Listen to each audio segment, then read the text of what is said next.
34 కీర్తన చదవండి. ఇవాళ చదివిన వాళ్ళు ఏం చదివారో 954041 నెంబర్కి ఒక వాట్సాప్ పెట్టండి. తెలుసా మీకు ఆ నెంబరు? 954041. ఏంటంటే నీకు కలిగిన భయములన్నిటి నుంచి విడిపిస్తాడు, నీకు కలిగిన శ్రమలన్నిటి నుంచి విడిపిస్తాడు. నీతిమంతుడికి అనేక ఆపదలు కలుగుతాయి, కానీ ప్రతి ఆపద నుండి మళ్ళీ ఆయన తప్పిస్తాడు.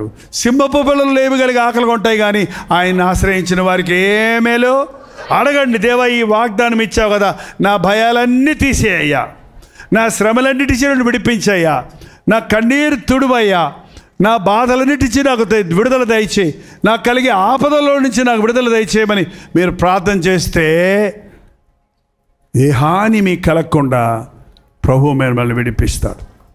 ఉపవాస ప్రార్థన చేస్తారా లేదా? చేస్తానంటేనే పంపిస్తాను, లేకపోతే ఇప్పుడే ఉపవాసం ఉంచేస్తాను.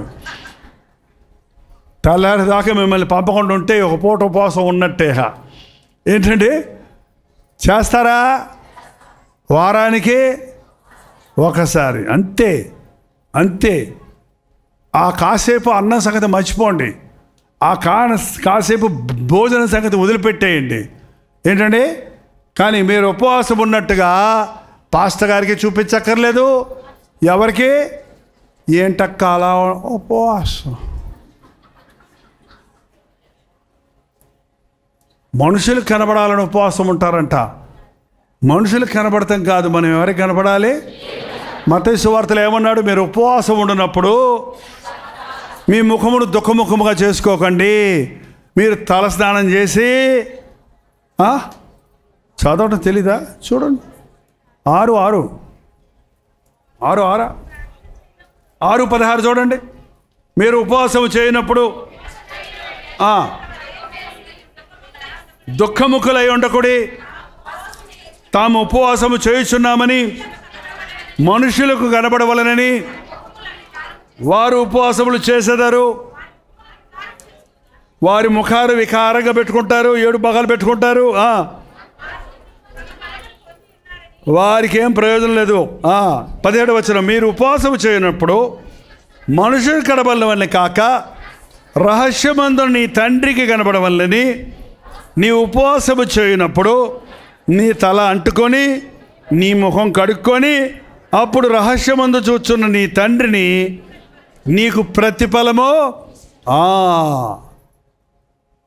ఉపవాస ప్రార్థన రోజు శుభ్రంగా సంతోషంగా దేవుని సన్నిధిలోనికి వెళ్ళండి. ఉపవాస ప్రార్థన చేసినప్పుడు అద్భుతాలు మీ జీవితాల్లో జరుగుతాయి. మన ఇళ్లల్లో దెయ్యాలు ఉంటాయి. కొన్నిసార్లు మన దాన్ని ఏదో అనుకుంటాం, దిష్టి తగిలింది అంటాము, ఇంకేదో చెప్తాం. మన పెద్ద ఏంటంటే ఇంకేదో చేసి అయ్యేయో కట్టుకుంటుంటాం మన ఇళ్ళకి. ఒక ఇంటికి పాస్టర్ గారుగా నేను ఒక క్రైస్తవులే, వాళ్ళు యేసుప్రభుని నమ్ముకున్నారంట. నమ్ముకుంటే వాళ్ళ ఇంటికి ప్రార్థన చేయండి అయ్యగారు, మా ఇంటికి వచ్చి అన్నాడు. సరేనయ్యా అని వంగాను. వెళ్తుంటే వంగండి అంటాడు. వంగుతానులేయ్యా, పాస్టర్ గారు వంగితేనే హెచ్చించుకుంటే పాడైపోతారు, వంగుతాను వంగుతున్నా. పొట్టి గుమ్మాలు ఉంటాయి కొందరు కదా, ఆ పొట్టు వంగుతుంటే నేను ఎంత వంగినా నా మొహానికి మిరపకాయ గుమ్మడికాయ తగులుతుంది. ఏంటయ్యా అంటే, గుమ్మడికాయలు వడియాలు పెట్టుకో, మిరపకాయలు పచ్చడి చేసుకో, గుమ్మాలకు కట్టుకున్నావు ఎందుకు? మా చర్చ్ పక్కనే ఒక ఇల్లు ఉంది, తమిళ వారు పెద్ద అని ఫోటో పెట్టుకున్నారు. ఇది ఏంటని అడిగాను నేను వాళ్ళని. దెయ్యాలు రాకుండా పెట్టుకున్నాం అన్నారు. మరి ఇదేంటి అన్నాను. పెద్ద దెయ్యం అంట. చిన్న దెయ్యాలు రాకుండా పెద్ద దెయ్యాన్ని పెట్టుకున్నారంటే ఏం ప్రయోజనం? మొత్తానికి బిగ్గాడా ఏంటండి? నువ్వు ఉపవాసం ఉండి ప్రార్థన చేస్తే ఏ కీడు నీ ఇంటికి రాదు. నీ ఇంటి చుట్టూ దేవదూతలు కావలి ఉంటాయి. ఏ ఇంటి గడపల మీద ఐగుప్తులో యేసుక్రీస్తు రక్తము రాయబడిందో ఆ ఇంటిలోనికి మరణదూత ప్రవేశించలేదు. ఏ ఇంటి గడప మీద రక్త మరకలు లేవో ఆ ఇంటిలో ఉన్నవాళ్ళు మరణించారని ఉందండి. కీడు, నష్టము, శాపము, దురాత్మలు, దెయ్యాలు మనుషుల్ని పట్టి పీడిస్తున్నాయి, మనుషుల్ని చంపేస్తున్నాయి. సాతాను మంచోడా? వాడు దొంగ, వాడు దోచుకునేవాడు, వాడు నరహంతకుడు, వాడు అబద్ధికుడు, వాడు నాశనానికి కర్త. అటువంటి నాశనం నుండి తప్పించడానికే యేసు ప్రభు సాతానుతో కలబడి వాడి గుద్ది, వాడి తల పగలగొట్టి, వాడిని చితకగొట్టి, మరణము యొక్క బలము గల వాడిని అనగా అపవాదిని మరణము ద్వారా జయించి పునరుద్ధానుడై లేచి ఉన్నాడు. నా యందు విశ్వాసం ఉంచిన వాడు మరణించడు, మరణించినను తిరిగి లేచును. ఈ గొప్ప దేవుని నామంలో మీరు ప్రార్థిస్తే ఈ లోకంలో ఉన్న శోధనలన్నీ జయించగలుగుతాం. పోరాటాలు లేని జీవితం లేదండి. ఈ భూమిలో సాతాను అధికారంలో ఉంది. ఈ శరీరం మట్టికి చెందింది. ఇది మనం మారు మనసు పొందినా, యేసుప్రభువుని నమ్ముకున్నా, ఇంకా ఏ శరీరంలో ఉన్నాం? మట్టి శరీరంలోనే ఉన్నాం. కాబట్టి మట్టి ఎక్కడ లాగుతుంది? భూమి ఆకర్షణ శక్తి ఏదైనా పడేస్తే ఎక్కడ పడుతుంది? పైకి పోకుండా కిందకి దూపోతుంది. ఈ భూమి ఆకర్షించుకుంటుంది. కాబట్టి భూమి మనల్ని ఆకర్షిస్తుంది. కాబట్టి సాతాను మనల్ని శోధిస్తున్నాడు, లోకం మనల్ని మభ్యపెడుతుంది. ప్రభు కొరకు బ్రతకాలంటే ఆధ్యాత్మిక శక్తి పొందాలి, పరిశుద్ధాత్మని శక్తి పొందాలి, పరిశుద్ధ గ్రంథమైన వాక్యాన్ని చదవాలి. దేవునితో నీవు ప్రార్థిస్తున్నప్పుడు కనెక్ట్ అవుతున్నావు. నువ్వు ప్రార్థిస్తుంటే దేవునితో మాట్లాడుకుంటున్నావు. నువ్వు బైబిల్ చదువుతుంటే దేవుడు నీతో మాట్లాడుతున్నాడు. దేవునితో ప్రార్థన అనేది సంభాషణ. హలో అంటే హలో రెస్పాన్స్ వస్తుందా? హలో హలో చెప్పేసి నువ్వు ఇంటర్వ్యూ లేకపోతే పెట్టేస్తావా? ఏంటంటే దేవునితో మీ కంఠధ్వని పరలోకములో వినబడేటట్టు ప్రార్థన చేయాలి. దావీదు అన్నాడు, నా హృదయంలో నేను పాపమును లక్ష్యము చేసినడా యెహోవా నా మొర వినకపోవును, ఆలకించడు. మన హృదయమును దేవునితో ట్యూన్ చేసి సరి చేసుకోవాలి. ఉపవాస ప్రార్థన మనల్ని మనం పరిశోధించుకోవడానికి సహాయం చేస్తుంది, మనల్ని మనం శుద్ధీకరించుకోవడానికి సహాయం చేస్తుంది. ఉపవాస ప్రార్థనలో గంటల తరబడి కూర్చున్న భక్తుల జీవితాల్లో అద్భుతాలు జరిగాయి. ఒక గొప్ప ఉజ్జీవం కావాలంటే ఉపవాసం ఉండటం నేర్చుకోవాలి. నా యవ్వన కాలం నుండి నేను నేర్చుకున్నా. ఉపవాసం ఉండి ప్రార్థన. ఉపవాసం ఉంటే కానీ ప్రసంగం చేయను. ఇప్పుడు కూడా అనందిని ప్రసంగం చేయమంటారు, అనందిని చేయను నేను. అది 1 గంట అయినా, తెల్లారితే 3 గంటలైనా వాక్యము మీటింగ్ అంతా అయిన తర్వాత అప్పుడు పోయి తింటాను. కానీ ముందే బొక్కొచ్చి ఉపవాసం ఉండండి, ఉపవాసం ఉండి ఉపవాసం ఉండండి, ఉపవాసం ఉండండి చెప్పుదురే కానీ చేయరు. ఉపవాస కూటాల్లో ప్రసంగం చేయమని పిలిచారు పాస్టర్ గారు. సరే, ఉపవాస ప్రార్థనలో నేను కూడా చాలా రోజులు అయింది. మళ్ళీ ఒకసారి సంఘం అంతటితో ఉపవాసం ఉందామని వెళ్తే ప్రార్థన ప్రసంగం అయిపోయిన తర్వాత అయ్యగారు రండి భోంచేద్దాం అన్నాడు. ఉపవాస ప్రార్థన అన్నారు కదండి, అది వాళ్ళకండి, మనకు కాదు, తినండి అన్నాడు. అదేంటి వాళ్ళకి? ఉపవాస ప్రార్థన చెప్పుదురే కానీ మీరు చేసి ఇతరులకు చెప్పండి. ఉపవాసం ఉండి ప్రార్థిస్తే చట్టాలు మారుతాయండి, అసాధ్యమైన కార్యాలు జరుగుతాయి. యూదులందరినీ చంపేయాలని రాజు ఆజ్ఞించాడండి. రాజశాసనాన్ని మార్చడానికి, కాన్స్టిట్యూషన్ మార్చడానికి ఎవరి వల్ల కాదు. సో రాజశాసనం మార్చడానికి అవకాశమే లేదు. ఇక ఆ విషయం మొదటగా తెలిసినప్పుడు ఏం చేశాడో తెలుసా? ధర్నాలు దశకాలు చేయలేదు. ఏం చేశాడో? గోనెపట్ట కట్టుకొని ఉపవాసం ఉండి ప్రార్థన చేశాడు. ఎస్తరు, నువ్వు రాణివయ్యావమ్మా, ఈ సమయం కొరకే నిన్ను దేవుడు రాణి చేశాడేమో, రాజుతో ఒక మాట చెప్పంటే ఆమె ఏమంది? అయ్యా, మా రాజుగారు తెక్కలోడు, రమ్మంటే రాలేదని ఒక భార్యను వదిలేశాడు. ఇక నేను ఆయన ముందు కనపడ్డానంటే, ఆయన పిలవకుండా ఎవడన్నా వెళ్తే వాళ్ళకి మరణశిక్షే, నేను వెళ్ళటానికి కుదరదు, ఆయన రహస్య మందిరంలో ఉన్నాడంటే, ఈ సమయంలో నువ్వు మౌనంగా ఉంటే యూదులకు సహాయం మరొక దిక్కు నుండి వస్తుంటే, అప్పుడు ఎస్తేర్ ఒక మాట చెప్పింది. ఏం చెప్పింది తెలుసా? దేశంలో ఉన్న యూదులందరినీ ఉపవాసం ఉండి ప్రార్థన చేయమని చెప్పండి. నేను నా చెలికెత్తులు కూడా 3 రోజులు ఉపవాసం ఉండి ప్రార్థించిన తర్వాత రాజశాసనానికి వ్యతిరేకమైనా సరే నేను చచ్చినా పర్వాలేదు, కానీ నేను రాజు దగ్గరికి వెళ్ళి ఈ విషయాన్ని చెబుతాను. 3 రోజులు దేశమంతటా ఉన్న యూదులందరూ ఉపవాసం ఉండి ప్రార్థన చేశారు. భయంగా వెళ్ళింది ఎస్తేరు. వెళ్ళి ఎదురుకుండా నిలబడింది. చాలా సీరియస్ మీటింగ్లో ఉన్నాడు ఆయన, చిరాగ్గా ఉన్నాడు ఆయన. ఏమంటాడో తెలియదు. కర్ర చూపించాడంటే బయటికి తీసుకెళ్ళి చంపేస్తారంట. కానీ నిలబడేటప్పటికీ వాక్యంలో రాయబడి ఉంది, ఎస్తరును చూడగానే రాజుకు దయ కలిగెను. ఎవరు కలుగు చేశారు ఆ దయ? ఒక మూర్ఖుడైన రాజు హృదయాల్లో దయ కలుగు చేసింది ఎవరో? దేవుడు ఉపవాస ప్రార్థనల ద్వారా మనుషుల హృదయాలలో దయ పుట్టిస్తాడు, ప్రేమ పుట్టిస్తాడు, మార్పు కలుగజేస్తాడు, అద్భుతాలు జరిగిస్తాడు. అద్భుతంగా కుట్రతో హామాను పన్నిన పన్నాగమంతా చెల్లాచెదురైంది.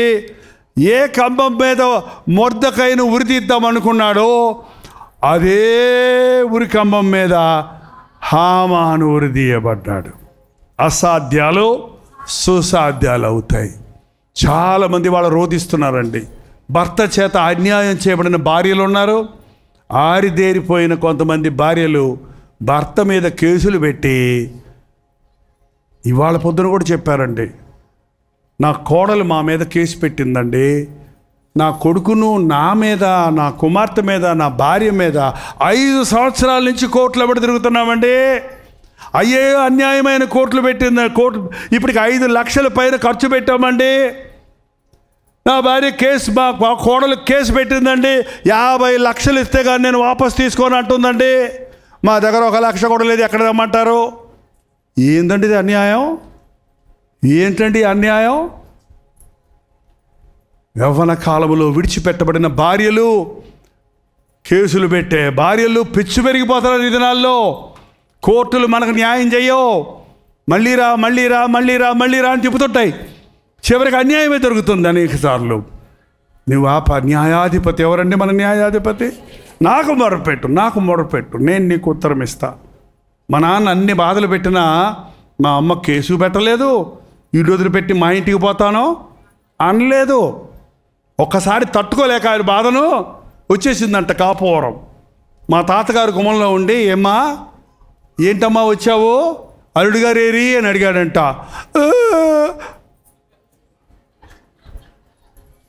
కొడుతున్నాడు, తిడుతున్నాడు. అవునా? రే రండిరా అందరూ పోదాం, నా కూతుర్ని కొడతావరా నువ్వు? మా తాతగారు ఏం చెప్పాడు తెలుసా? తప్పమ్మా, వాగ్దానం చేసి పెళ్లి చేసుకున్నావు కదా, కొట్టినా తిట్టినా మంచోడైనా చెడ్డోడైనా నీ భర్తే. నువ్వు ఎప్పుడైనా రా, మీ ఆయనతో పాటు రా, కుటుంబంగా రా, ఎంతకాలం కావాలో ఉండు, కానీ ఒక్కదా నువ్వు మాత్రం ఇల్లు వదిలిపెట్టి రాకు. నువ్వు వదిలిపెట్టి వస్తే ఆయన ఇంకా చెడిపోతాడు. వెళ్ళిపోమ్మంటే ఇంకా మళ్ళీ రాలేదండి ఆమె. ఎవరు పాదాలు పెట్టుకుంది? వాళ్ళ నాన్న ఏం సందేవల, ఆ నాన్నకు మొరపెట్టింది. ఏనన్నా పరలోకంలో ఉన్న నాన్నకు మొరపెడితే, పొద్దున చెప్పానా, ఇందాక చెప్పానా 12 సంవత్సరాలు ప్రార్థన చేసిందని? మీరు వచ్చాక చెప్పానా? మరి చెప్పింది కదా. ఏమైందండి? పాలనాడోడు మా నాన్న, ముక్కు మీదే ఉంటుంది కోశం, రోషం, ఎంత అంటాడు అనమాట. అట్లాంటోడు దేవుడు ఆయన్ని మార్చిన తర్వాత మాకు ఆశ్చర్యం వేసిందండి. మేము 18 ఏళ్ళు, ఇంకా అందరు చిన్న పిల్లలు. నాన్న వస్తున్నాడు అంటే ఎదురుగుండా వెళ్ళేవాళ్ళం కాదు. అందరూ మంచాల కింద, కొంచాల కింద, బెంచీల కింద దాక్కునేవాళ్ళం. ఏది కావాలన్నా అమ్మతోటి అడగటం, నాన్న ఎదురుగుండా వెళ్ళే ధైర్యం లేదు. అంత కోపిస్తే, అంత తాగొచ్చేవాడు. అలాంటి వాడు యేసు ప్రభు ఆయన హృదయాన్ని మార్చగానే ఆ రోజు ఇంటికి వచ్చి మా అమ్మ 2 చేతులు పట్టుకొని, చిలక, మా అమ్మ పేరు చిలకమ్మండి, చిలక అనేవాడు. చిలక, ఇది చేతులు కావు కాళ్ళు అనుకో, నీకు నేను అన్యాయం చేశాను, నిన్ను చాలా హింసించాను, నన్ను క్షమించు అని అడుగుతుంటే, నాన్నేనా నాటకం ఆడుతున్నాడా అనుకున్నాను నేను. కానీ నిజంగా కళ్ళబడ నీళ్ళు గారుతున్నాయి. క్షమాపణ అడిగాడండి. లంచాలన్నీ తిరిగి ఇచ్చేశాడు. ఇంట్లో ఉన్న సినిమా బొమ్మలన్నీ తీసుకొచ్చి చేట్ల బ్యాగులు, బ్రాంతి బాటిల్ నుప్పేసి కాల్చేశాడు. బైబిల్ పట్టుకొచ్చి ప్రతి ఒక్కరికి ఇచ్చాడు. కుటుంబం అంతా కూడా దీవెనైపోయింది. కుటుంబం అంతా ఆశీర్వాదకరంగా మారిపోయింది. కారణం, నేను ఇప్పటికీ, మా అమ్మగారు పరలోకి వెళ్ళిపోయారు, మా అమ్మ లాంటి అమ్మని నేను ఇంతవరకు చూడలేదండి. అంత ఓర్పు, అంత సహనం, అంత విశ్వాసం, అంత ప్రార్థన, అంత విశ్వాసంతో ఆమె 8 మంది పిల్లలు పెట్టుకొని చేసిన ప్రార్థన ఇవాళ ఒక సేవకుడిగా నేను ఇక్కడ నిలబడ్డా. నా తమ్ముళ్ళు చెల్లెలను దేవుడు ఆశీర్వదించాడు. జ్ఞానవంతురాలు తన ఇల్లు కట్టును, 3 రాళ్ళు తన చేతులతో తన ఇల్లు ఊడబెరుక్కొను. పిల్లలు పుట్టిన తర్వాత కూడా వెళ్ళిపోతాను, విడాకులు ఇచ్చేస్తానంటారు ఏంటండి? నువ్వు విడాకులు ఇస్తావు, నువ్వు విడిపోతావు. ఆ బిడ్డకు తండ్రి ఉంటే తల్లి ఉండడు, తల్లి ఉంటే తండ్రి ఉండడు. ఎట్లా చెప్పండి? ఆ బిడ్డలు ఏమైపోతారు? వాళ్ళ చిన్న హృదయాలు ఏమైపోతాయి? వారు ఎదుగుతుండగా మీ నాన్నేడని అడిగితే ఏం చెప్తారు? మీ అమ్మేదని అడిగితే ఏం చెప్తారు వాళ్ళు? అందుకే అలాంటి వాళ్ళు నేరస్తులు అయిపోతున్నారు, రాడికల్స్ అయిపోతున్నారు, భయంకరమైన ఘోరమైనటువంటి తిరుగుబాటుదారులు అయిపోతున్నారు. లెక్కలు కట్టారు. జైల్లో ఉన్న నేరస్తుల్లో 80% మంది తండ్రి లేని వారంట. దిద్దేవాడు లేడు, చెప్పేవాడు లేదు. మన బిడ్డలకు తల్లిదండ్రులు ఇచ్చాడు. సపరేట్ కాదు, తల్లిదండ్రులు అనే మాట ఒకటే కలిపి ఉంది. అమ్మ కావాలి, నాన్న కావాలి. ఈరోజు ఒక్కసారి నేను మళ్ళీ చెప్తున్నా, ఇందాక నుంచి ఒకటే చెప్తున్నా. ఏంటి చెప్పండి? పిల్లలు లేరా? ఉపవాస ప్రార్థన చేయండి. భర్త మారలేదా? ఉపవాస ప్రార్థన చేయండి. అందరిని నేతాలు చేస్తున్నారా? ఉపవాస ప్రార్థన చేయండి. నీకు డబ్బులు చాలటం లేదా? ఉపవాస ప్రార్థన చేయి. ఉద్యోగం కావాలా? లంచమియ్యా? రికమెండేషన్ తీసుకోవా? ఉపవాస ప్రార్థన చేయండి. మనుషులు నమ్ముకోవద్దు, దేవుణ్ణి అడగ. నన్ను అడుగు, నేను అడిగి ఊహించిన దానికంటే అత్యధికంగా ఇస్తాను. నా నామంలో మీరు ఏమడిగినా, మీరు అడగలేదు కాబట్టి అది మీకు దొరకలేదన్నాడు. దేవా, నాకు ఆరోగ్యం దయచి, నాకు బలం దయచి, నాకు జ్ఞానం దయచి. ఏమనండి? మనకి ఎప్పుడు ఏది కావాలో దేవుడు అది మనకి ఇస్తాడు. ఇస్తాడని నమ్మండి. ఉపవాస ప్రార్థన మా సంఘంలో నేను చెప్తాను. ఉపవాస ప్రార్థనకు వచ్చేవాళ్ళే నిజమైన సంఘస్థులు. ఆదివారం వచ్చే వాళ్ళందరూ ఒట్టొట్టి భక్తులు. ఏం భక్తులు? ఒట్టొట్టి భక్తులు. ఏంటంటే మీరు భక్తులుగా ఉంటారా? విశ్వాసులుగా ఉంటారా? పరిశుద్ధులుగా ఉంటారా? ఒట్టి భక్తులుగా ఉంటారా? మనం పరిశుద్ధంగా బ్రతకాలంటే ఉపవాసం వల్ల, ప్రార్థన వల్ల మాత్రమే శరీరాశను, నేత్రాశను, జీవపు డంబమును మనం ఎదిరించగలం. మీరందరూ, నేను ఇంక ఏం చెప్పానో మీకు ఏం గుర్తు లేకపోయినా పర్లేదు, ఉపవాస ప్రార్థన మాత్రం మానొద్దు. మీ చర్చిల్లో ఉపవాస ప్రార్థన లేకపోతే మీ ఇంటిలో మీ కుటుంబంతో పాటు ఉపవాసం చేసుకోండి. ఎవరు మీకు తోడు లేకపోతే మీరొక్కరే ఉండి ప్రార్థించండి. దేవుడు నీకు ప్రార్థనా స్నేహితురాలను ఇస్తాడు. షద్రకు, మెషకు, అబేద్నెగో 3 కలిసి ప్రార్థన చేస్తే దేశంలో దేవుని నామానికి మహిమ కలిగింది. కాబట్టి ఈ రోజు నుండి ఒక పుస్తకం ఉందండి బైబిల్ బుక్ స్టాల్లో, ఉపవాస ప్రార్థన శక్తి రహస్యం. ఎప్పుడెప్పుడు ఉండాలి, ఎలా ఉండాలని తెలుసుకోవడానికి మీకు సహాయపడుద్ది. ఒకవేళ కుదిరితే మీరు ఒక పుస్తకం తీసుకొని వెళ్ళండి. దానికి ఏదైనా చిన్న రుసుము ఉంటుంది, అది చెల్లించి వెళ్ళండి. అంతగా డబ్బులు లేకపోతే నా దగ్గర వచ్చి, డబ్బులు లేవు నాకు ఉపవాస ప్రార్థన శక్తి రహస్యం కావాలని అడగండి. నేను మా బ్రదర్స్ని పిలిచి మీకు పుస్తకం ఉచితంగా ఇస్తాను, డబ్బులు లేకపోతే. డబ్బులు పక్క వాళ్ళకి ఇచ్చి వచ్చి అడగండి. నిజంగా డబ్బులు లేకపోతే, డబ్బుల కోసం చేయట్లేదండి సేవ, డబ్బుల కోసం పుస్తకాలు కాదు, డబ్బుల కోసం మీటింగ్ కాదు. మిమ్మల్ని బలపరచాలి, మిమ్మల్ని దేవునితో కనెక్ట్ చేయాలి. మా పని అంతే. దేవునికి మిమ్మల్ని జత చేయడానికి మన పని. ఆ తర్వాత మీరు దేవుడు కలిసి నడుచుకోవాలి, దేవునితో సహవాసం చేయాలి. కాబట్టి ఎప్పుడు నాకు మొర్రపెట్టు, నేను ఉత్తరం ఇస్తానన్న ప్రభు ఆయన కృపాసనం దగ్గరికి మనందరం ధైర్యంగా వెళ్ళొచ్చండి. ఇంతకుముందు ప్రధాన యాజకుల ద్వారా వెళ్ళాలి, ఇంతకుముందు మధ్యవర్తుల ద్వారా వెళ్ళాలి, పూజారుల ద్వారా వెళ్ళాలి, ప్రీస్టుల ద్వారా వెళ్ళాలి. ఇప్పుడు యేసయ్య అన్నాడు, నాకు మొరపెట్టు. మనందరం ప్రార్థన చేసిన, అందరూ ఒకేసారి ప్రార్థన చేసిన, మీరందరూ ఒకసారి మాట్లాడితే నాకు అర్థం కాదు, వినపడదు, ఎవరికి వినపడదు. కానీ మనందరూ ప్రార్థన చేసిన, మనమే కాదు లోకల్లో ఉన్న వాళ్ళందరూ ఒకే రోజు ఉపవాసం ఉండి ప్రార్థన చేసిన యేసు ప్రభు అందరి ప్రార్థన ఒకే సమయంలో వినగలిగినంత గొప్పవాడు.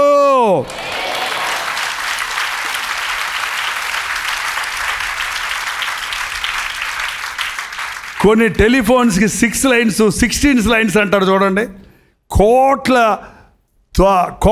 లైన్స్ కనెక్షన్స్ ఉన్నాయి మన ప్రభువుకి. ఎందుకంటే ఆకాశము నా సింహాసనము, భూమి నా పాదపీఠం అన్న దేవుని ముందు భూమిలో ఉన్న వాళ్ళందరూ కూడా చపాతీ పీట మీద ఉన్న వాళ్ళు అంతమంది ఉన్నామంట. అంతే.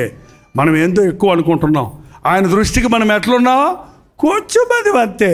అందరి ప్రార్థన ఒకేసారి వినగలడు. ఇంకో విషయం ఏంటంటే, అందరికీ 1 by 1 అనడో, లైన్లో 2 అండో, అందరికీ ఒకేసారి జవాబు ఇవ్వగలడు. హల్లెలూయా. ఒకేసారి నువ్వు అక్కడ ఒకటి అడుగుతున్నావు, నేను ఇంకోటి అడుగుతున్నాను, ఉంటాను ఒకటి చేయని అంటాడు. మా అమ్మని అడిగి నాకు అన్నం పెట్టవా, నాకు టిఫిన్ పెట్టవా, నాకు కాఫీ ఇవ్వ అంటే చిరాపడం. కానీ ఏం చేస్తాడు? ఎవరికి కాఫీ కావాలో, ఎవరికి అన్నం కావాలో, ఎవరికి అది ఏ తల్లి ఇవ్వలేదు. కానీ యేసయ్యా ఎవరికి ఏది కావాలో, నీ గర్భఫలమా, నీకు స్వస్థత, నీకు ఉద్యోగమా, నీకు ఆశీర్వాదమా, నీకు సమాధానమా, నీకు విడుదల నాని ప్రతి వారి అవసరత ఒకే సమయంలో తీర్చగలిగినంత ఉన్నతమైన దేవుడు నా యేసయ్య. ఆయన గుప్పిలి ఇట్ట విప్పితే సకల జీవులు తృప్తి చెందుతాయి. ప్రతి వాడి అవసరత తీరడానికి ఆయన చేయాల్సిందంత ఏంటి? చెయ్యంతా ఉపయోగించక్కర్లేదు. గుప్పిలంట విప్పితే చాలు, పిడికిలు గింజలు పడతాయి మన గుప్పిళ్ళు. అంతే. మన గుప్పిడి పిటికలు పెట్టాయి, గుప్పుడు బితుకులు పెట్టమ్మా అని అడుగుతారు. కడుపు నిండదు అది. కానీ ఆయన గుప్పిలు ఎంతంటే నీ అవసరత, నా అవసరత, ఆ ఊర్లో ఉన్నోళ్ళు, ఈ ఊర్లో ఉన్నోళ్ళు, ఆ దేశంలో ఉన్నోళ్ళు, ఈ దేశంలో ఉన్నారు, ఎక్కడెక్కడ ఉన్నవారు యేసయ్య నామంలో ప్రార్థన చేసిన వాళ్ళందరికీ ఒక్క దెబ్బతో వారందరి అవసరతలు తీర్చివేయగలడు. నమ్ముతున్నారా? నా దేవుడు అంత గొప్పవాడు. మీ దేవుడు నిజం చెప్పండి. నా దేవుడు అంత గొప్పవాడు. మీ దేవుడు? నా దేవుడు గొప్పవాడు. నేను నమ్మిన దేవుడు గొప్పవాడు. నా దేవుడు వదిలిపెట్టడు. మా అమ్మగారి దగ్గరికి ఒక ఆమె వచ్చింది. అమ్మ నేను వస్తున్నాను. మా సూచికమా ఏమంటారు?